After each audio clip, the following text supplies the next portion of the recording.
How to view any site in desktop mode on Android.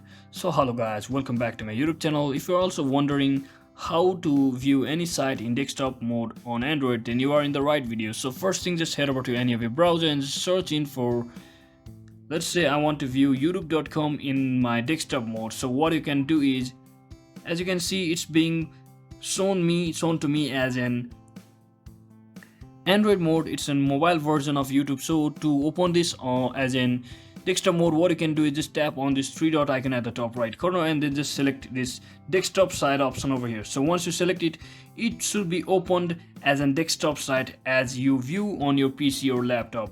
So this is the view which can be shown on your desktop mode. So to simply turn this off, you can again come back to the same place and click on this and disable this option over here, that is desktop site. So that's it for today guys. I hope this video was helpful. If it was, don't forget to like and subscribe to the channel. See you on the next one.